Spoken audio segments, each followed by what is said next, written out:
ابن حجر کہتے ہیں کہ ایک شخص کو میں نے ایک مقام پہ دیکھا، وہ میرے علاقے کا تگڑا بندہ تھا، سیاںا بندہ تھا، مالدار تھا، کیا کہتے ہیں پنجابی میں ڈنڈی پٹی بڑی قائم تھی، بڑا اس کا دبدبا تن تنا تھا، لیکن میں نے اسے طبیب کی دکان پر لیٹے ہوئے دیکھا تو اس کے وجود سے پیپ نکلتی تھی۔ میں نے اسے کہا یار تیرے نام سے تو لوگ خوف زدہ رہتے تھے، تیرا نام لے کے تو لوگ بچوں کو ڈرایا کرتے تھے،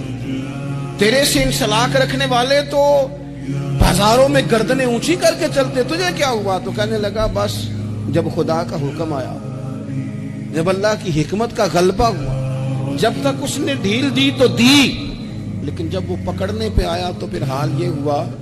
کہ ایک غریب مچھیرا مچھلیاں پکڑنے کے لیے دریا میں سارا دن بیٹھا رہا، اسے مچھلی نہ ملی، شام کو روئی پڑا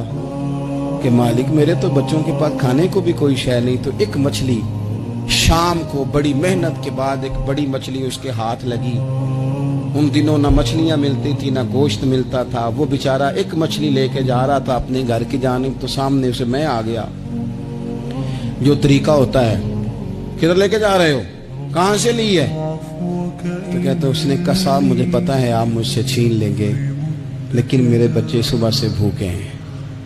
یہی میرا روزگار ہے، آج مجھے کچھ نہیں میسر آیا، میں نے اس مچھلی کو لیا ہے، مجھے تو بیچنے کو بھی کچھ نہیں ملا، پتہ نہیں مجھے پکانی کس طرح ہے، تو یہ ایک مچھلی میرے بچوں کی خوراک بنے گی، کل لوٹ لینا، پرسوں لوٹ لینا، تمہارا تو کام ہی لوٹنا ہے، چلو کچھ دن کے لیے ہاتھ روک لو۔ کہتے ہیں اس نے جب یہ کہا تو میں نے ایک تھپڑ مارا اور اس آدمی سے مچھلی چھین کر میں نے اسے پکڑ کے گھر لا رہا تھا، میں اس مچھلی نے، حالانکہ مچھلیاں کاٹا نہیں کرتی، کہنے لگا اس مچھلی نے ناخن پر میرے پورے پر تھوڑا سا کاٹا ہے،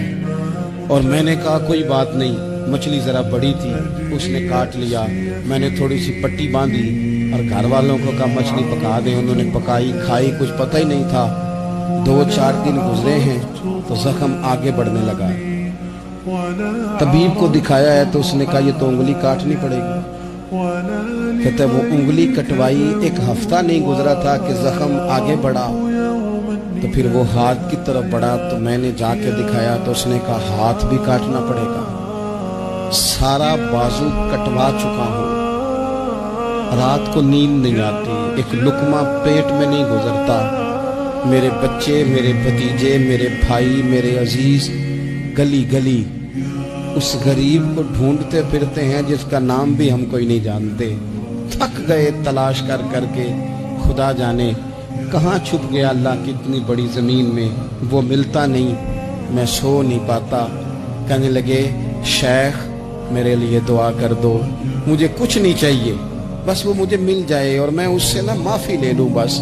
وہ مجھے معاف کر دے، 2 جملے معاف، جیسے بھی ہوگا میں منا لوں گا، بندہ درکار ہے۔ ابن حجر نے لکھا ہے، کہتے ہیں وہ تڑپتا رہا، روتا رہا، آہوزاری کرتا رہا، میں نے بھی اس کے لیے دعا کی کہ اللہ کرے وہ شخص تجھے مل جائے۔ پھر کچھ دنوں کے بعد مجھے کسی نے بتایا کہ مر تو گیا ہے تڑپ کے، پر اس سے معافی کا موقع میسر